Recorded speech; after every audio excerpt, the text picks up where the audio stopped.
Nós estamos agora no mês de setembro, momento que eu estou aqui gravando, e todo mundo já sabe que setembro é um momento que todos nós profissionais da saúde falamos sobre o Setembro Amarelo, que é um mês de conscientização, de sensibilização sobre a prevenção ao suicídio. E não tem como a gente falar de prevenção ao suicídio e não falarmos sobre saúde mental, sobre falarmos sobre enfrentar a depressão, e com isso a gente puxa muitos outros assuntos.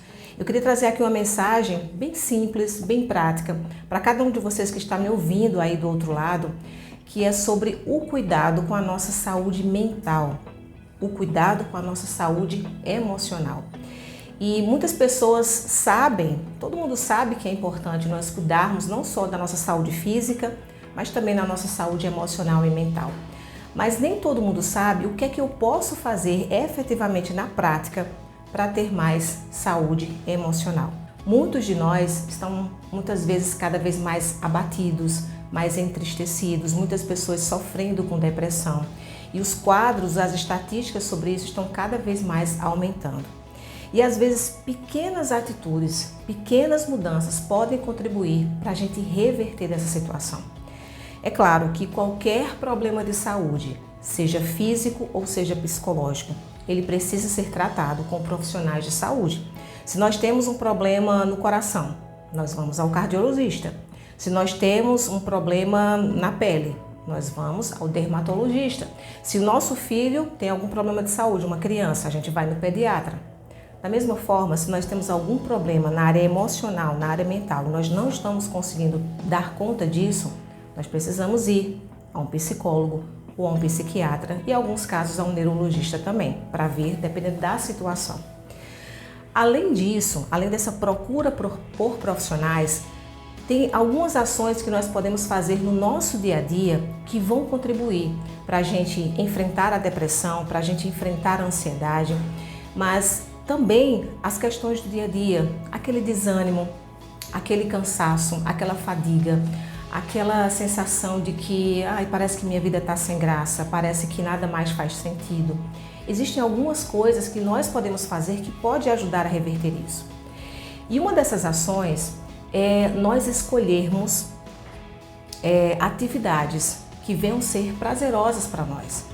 Muitos de nós estamos perdendo o hábito de termos hobby, de termos lazer, de fazermos coisas simplesmente porque é prazeroso fazer. E muitas vezes quando a pessoa ela entra na rotina, sejam profissionais que trabalham demais, que vivem em função do trabalho, eles se esquecem de fazer isso, como também muitas pessoas que vão avançando na ideia da idade, se aposentam, muitas vezes esquecem. Elas cuidam tanto de outras pessoas, dos seus filhos, dos seus netos, que acabam se esquecendo de cuidar da sua própria saúde. Então precisamos resgatar. É claro que a gente não vai viver de forma egoísta, gastando dinheiro, fazendo 1 milhão de coisas somente para nós, esquecendo das nossas responsabilidades. Não, mas nós precisamos aprender a equilibrar, que é importante, seja homem ou seja mulher, seja jovem, seja adulto, seja idoso. Precisamos ter os momentos para que a gente possa relaxar, para que a gente possa descansar, para que a gente possa fazer uma atividade prazerosa, para estarmos com outras pessoas, com pessoas que nos sentimos bem. E aqui eu já vou puxar para um segundo ponto. Estarmos em grupo. O ser humano, ele não foi feito para viver sozinho. O ser humano, ele não foi feito, ele biologicamente não é preparado para estar isolado. Então, precisamos estar perto de pessoas que nós nos sentimos bem. O se socializar ou conversar, isso nos ajuda em várias esferas. Muitas pessoas, quando elas começam a sofrer de um desânimo, começam a apresentar alguns primeiros sinais de depressão, uma das primeiras coisas que acontece é ela começar a se isolar. Ela querer ficar trancada no quarto, deitada, perde o ânimo para estar em eventos sociais, perto de outras pessoas, e precisamos ter um cuidado em relação a isso.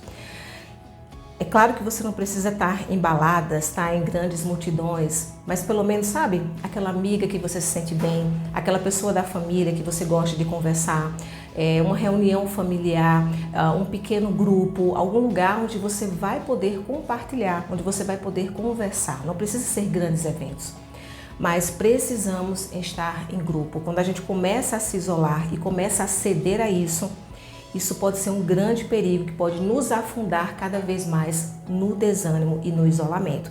Quando estamos bem ao lado de outras pessoas, nós nos prevenimos inclusive de muitas doenças. Então esse segundo ponto é muito importante. Precisamos nos socializar. E, recapitulando o primeiro, precisamos fazer alguma atividade que seja prazerosa, que seja benéfica para a gente. Um terceiro ponto é a gente desenvolver hobbies criativos. O que é hobby criativo? É uma atividade que você faz, algo que você aprende a fazer. Pode ser uma técnica, pode ser uma arte, alguma coisa que você vai fazer que vai treinar o teu cérebro. Isso vai fazer com que você se mantenha ativo. Isso é muito interessante, por exemplo, para pessoas que já são aposentadas. Elas não estão mais ali trabalhando e tal, mas isso não quer dizer que a mente delas tem que estar parada. O hobby criativo é isso. Às vezes é você fazer receitas novas, testar receitas novas, é você fazer um crochê, é você fazer uma pintura, é você fazer desenho, aprender a tocar um instrumento. Então essas coisas, elas ajudam demais a manter a nossa mente ativa e isso consequentemente vai auxiliar também no nosso bom estado emocional. E um quarto ponto que eu quero trazer é cuidado com o que você consome. E eu não estou falando somente de comida, não, e de bebida. Eu estou falando o que é que os seus olhos, o que é que os seus ouvidos eles consomem. Se você, por exemplo, assiste muita televisão ou fica muito na internet e o que vê mais são notícias ruins, fofocas, tragédias, conflitos, guerras, você assiste muito desses conteúdos, filmes de terror, se você assiste muito desses conteúdos, você vai estar trazendo muitas vezes lixo para dentro da sua mente, do seu coração, podendo gerar desânimo e ansiedade. O que eu te recomendo é que você assista coisas que sejam mais leves. Essa foi uma escolha que eu fiz para mim, inclusive. Antigamente eu assistia muitas reportagens, coisas tristes, filmes de suspense, de terror, e eu ficava muito angustiada com essas coisas. E foi uma coisa que eu selecionei não assistir. Quando eu paro, vou dizer, agora eu vou descansar, vou assistir um filme, vou assistir uma série, vou ver alguma coisa na internet, eu sempre procuro assistir coisas mais leves para eu terminar o meu dia tranquila, sem estar pensando nas coisas terríveis que eu assisti. Então eu faço essa recomendação para você.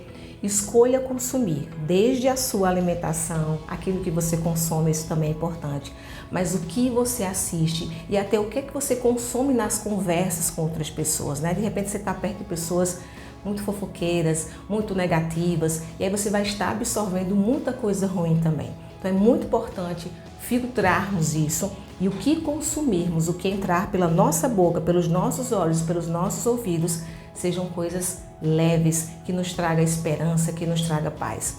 E um bônus também, mais um tópico bônus que eu quero trazer. É a parte de meditação, é a parte de leitura, é você investir na sua área espiritual. Eu acredito muito que quando nós investimos na nossa saúde espiritual, isso vai contribuir para a nossa alma, para as nossas emoções e sentimentos também.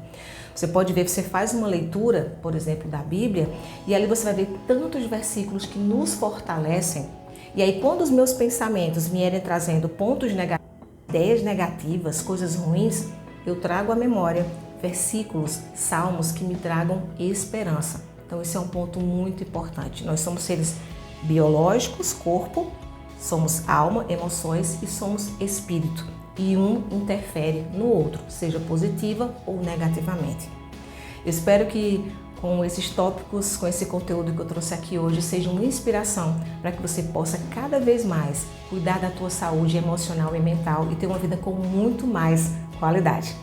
Até a próxima!